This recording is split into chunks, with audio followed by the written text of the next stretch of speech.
Europe 1, il est 8h moins le quart, l'interview vérité. Thomas, vous recevez ce matin Pascal Canfin, le directeur général du WWF France. Il est comme nous tous, Pascal Canfin, il surveille les tweets de Donald Trump qui a donc annoncé qu'il dirait tout à l'heure à 15h heure locale, ça fait 21h en France, s'il va enterrer ou non l'accord de Paris sur le climat. Bonjour Pascal Canfin. Bonjour Thomas. Est-ce que vous êtes inquiet ce matin ? Écoutez, si Donald Trump annonce ce qui est attendu, c'est-à-dire la sortie des États-Unis de l'accord de Paris, c'est évidemment une mauvaise nouvelle. Mais je pense qu'il faut la relativiser. Il faut la relativiser pour plusieurs raisons. La première raison, c'est que Donald Trump sera président jusqu'à une certaine date, peut-être 2020, 2021, les prochaines élections américaines, et que l'accord de Paris entre en vigueur en 2020. C'est-à-dire ce que Donald Trump défait, un autre président peut le refaire. Mais on perdrait quand même 3 ans, non, ou pas du tout ? On ne perd pas 3 ans, l'accord de Paris entre en vigueur en 2020. Il ne se passe rien de ce qui a été signé à Paris avant 2020 ? Non, pas du tout. C'est une décision symbolique, politique, avant tout. Donc ça ne serait pas la fin de l'accord de Paris forcément. En fait, ça serait lié au prochain scrutin américain. Ce ne serait pas la fin de l'accord de Paris. Je ne pense pas du tout que Donald Trump puisse avoir la peau de l'accord de Paris. Notamment parce qu'aux États-Unis, cette décision va être extraordinairement controversée. Au sein même de son gouvernement, qui est pourtant un gouvernement très, très à droite, très anti-climat, c'est discuté. Au sein de sa majorité parlementaire, il y a des parlementaires républicains qui sont tout à fait favorables à ce que les États-Unis restent dans l'accord de Paris. Et encore plus peut-être au sein de la communauté des affaires, des entreprises américaines. Si Donald Trump n'a toujours pas donné ce message aujourd'hui, c'est parce que il y a quelques semaines, 1000 entreprises américaines lui ont envoyé un message très clair en disant « Restez dans l'accord de Paris, on a besoin de cette action » contre le dérèglement climatique. L'accord de Paris, c'est un atout économique. C'est un atout économique. Je vous donne un seul chiffre. La progression de l'emploi dans les énergies renouvelables aux États-Unis, c'est 12 fois le taux de croissance de l'emploi aux États-Unis. Ça veut dire que c'est une locomotive exceptionnelle, même aux États-Unis. Donc ça veut dire que si Donald Trump prend cette décision pour des raisons purement idéologiques... Mais pourquoi il la prendrait ? Simplement parce qu'il l'a promise et parce que... Là, l'interview vérité, je suggère que vous ayez Donald Trump, peut-être Danny Cohn-Bendit on dans quelques bien minutes. Donald Trump, en l'occurrence, c'est bon. Je ne sais pas. Ce que je sais, c'est que c'est une erreur et que c'est perçu comme une erreur par le monde économique américain. Et il s'est passé quelque chose d'important l'année dernière. Les actionnaires d'Exxon, immense groupe pétrolier, ont imposé à leur direction d'être transparents sur les rejets de CO2.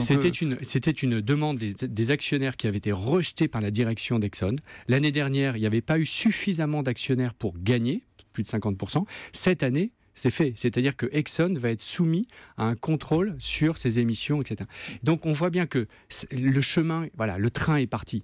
Et c'est pour ça qu'il faut relativiser cette décision. C'est parce que les États-Unis, c'est comme l'Union européenne, c'est très divers. Entre le Texas qui vit du pétrole et la Californie qui invente l'économie de demain, les intérêts ne sont pas forcément les mêmes. Ça veut dire qu'il y a des États qui pourraient ne pas suivre Donald Trump. Exactement. Ce qu'on va déjà voir aujourd'hui, et d'ailleurs ça a commencé hier, le maire de New York a dit si Donald Trump sort les États-Unis de l'accord de Paris, eh bien la ville de New York tiendra les engagements alignés avec l'accord de Paris. Et je suis prêt à parier que demain, la Californie et d'autres États feront la même chose. Ce qui veut dire qu'on est très loin d'avoir un bloc américain qui sortirait de l'accord de Paris. Alors la Chine et les États-Unis et l'Union européenne, ont déjà dit qu'ils soutiendront le texte quoi qu'il arrive. Est-ce qu'ils sont sincères, les Chinois ? Ils ont longtemps été réticents à tout ça. Ils ont longtemps été réticents, mais eux ont définitivement basculé parce qu'ils ont compris que c'était leur intérêt. Vous savez, si on lutte contre le dérèglement climatique, c'est d'une part parce que c'est notre responsabilité, mais d'autre part parce que c'est notre intérêt. Qui peut imaginer qu'on ait une économie prospère, qu'on vive en paix dans un monde qui se réchauffe et qui se dérègle de 5, 6, 7 degrés si on n'applique pas l'accord de Paris ? Personne. Aucun scientifique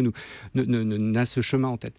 Donc, on doit agir. Et les Chinois l'ont parfaitement compris. C'est pour ça que le leadership maintenant, c'est un leadership européen et chinois avec les autres pays émergents. Et je peux vous dire que les Chinois sont finalement ravis que les États-Unis se retirent du jeu et aille sur le banc des remplaçants. On précise que pour l'instant, on ne connaît pas la décision. Il a juste tweeté qu'il allait le dire, mais il met quand même en énorme caractère rendre sa grandeur à l'Amérique, Make America Great Again, qui était son slogan de campagne, ce qui laisse penser qu'il va se retirer de l'accord. Vous avez raison, mais de toute façon, même s'il restait, prenons cette hypothèse peu probable, mais qui aujourd'hui ne peut pas encore être écartée, s'il reste, il reste pour essayer de vider les choses de l'intérieur.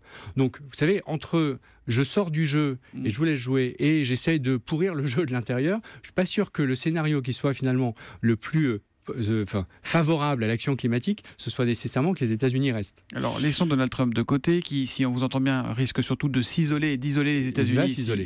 Il a été isolé au G7 il y a quelques jours. Parce que la diplomatie américaine a essayé de décrocher des pays, le Canada, le Royaume-Uni, le Japon, en disant venez avec nous, critiquez l'accord de Paris. Aucun d'entre eux n'a heureusement joué ce jeu. Du coup, Donald Trump était tout seul et il restera tout seul. Il y a une étude parue dans Nature Climate Change qui affirme que le réchauffement pourrait faire grimper les températures de 7 à 8 degrés d'ici 2100 dans les villes, si on reste sur les mêmes niveaux d'émissions de gaz à effet de serre. On en est où aujourd'hui du réchauffement et de ses conséquences concrètement ? Le réchauffement acquis, d'ores et déjà, c'est 1 degré. D'accord ? On est à 1 degré de plus que l'ère dite pré-industrielle, c'est-à-dire la fin du 19e siècle. La trajectoire de l'accord de Paris, et c'est ce que demandent les scientifiques du monde entier, de dire il ne faut surtout pas franchir le point de non-retour, au-delà duquel tous les écosystèmes s'emballent et au-delà duquel c'est notre capacité à vivre à 6 milliards, 7 milliards, 8 milliards, 9 milliards demain d'êtres humains sur la Terre qui est en jeu. C'est donc l'avenir de l'humanité. Environnemental.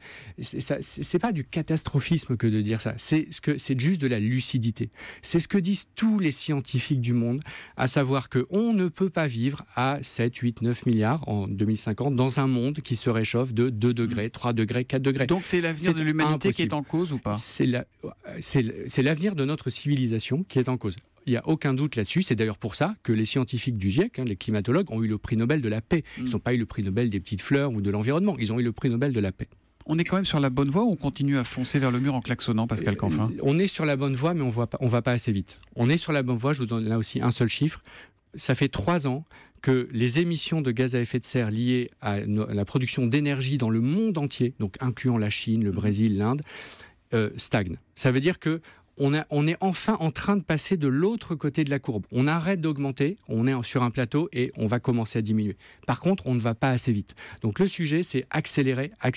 Et c'est aussi ce qui est attendu d'Emmanuel Macron, de la France, de l'Allemagne, de la Chine. C'est non seulement d'appliquer l'accord de Paris, mais très vite d'annoncer qu'ils vont aller encore plus vite, encore plus loin. Puis Donald Trump écouter Europe 1 ce matin et Pascal Canfin et comprendre ce que vous avez dit. C'est assez clair, c'est assez limpide. Espérons qu'il sera lucide. On sera au courant ce soir à 21h quand il annoncera sa décision. Merci d'être venu ce matin en direct sur Europe 1.